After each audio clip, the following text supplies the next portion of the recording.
First at 4, the fire we have been following in southeastern Utah that has destroyed 8 homes was human caused. It's been under 24 hours since the Cinema Court fire raced through that neighborhood in Moab. We have team coverage on this fire. We want to go first now to Fox 13's John Franke with an up-close look at the damage and the latest on the investigation. Lieutenant Governor Spencer Cox was out here. He was in awe of this devastation. We joined him on the tour. The fire was only 9 acres, but it leveled 8 homes. It began just before 6 o'clock last night. Investigators have determined it was a human-caused fire with an open-sourced flame, but they did not elaborate as to what that may be. They're asking for the public's help with any leads as they try to figure out if this was accidental or intentional.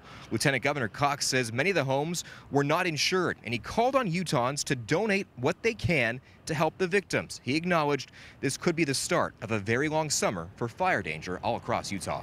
Don't be stupid, right? I mean, if it's this dry and it's this bad and there's wildfires going on, you don't need the mayor or the governor to tell you not to light fireworks. Just don't light fireworks.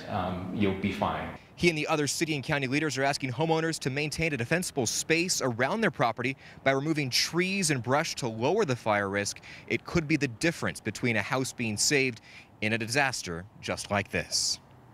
While this scene of destruction is horrifying, everybody is thankful that nobody was seriously injured. Only 5 firefighters suffered heat and smoke exhaustion.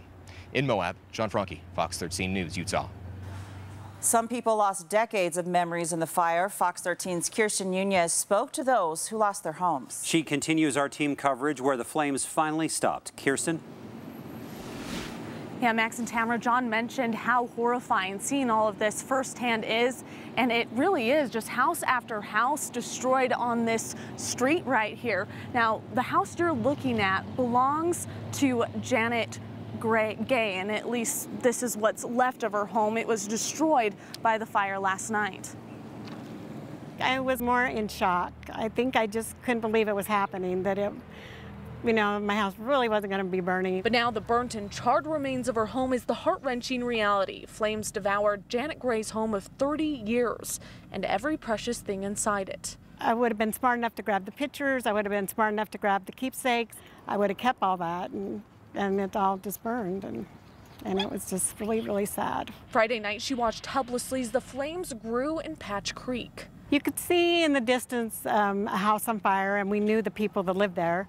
So we were like praying that they got out. Little did she know her home would soon suffer the same fate, the fire roaring towards them.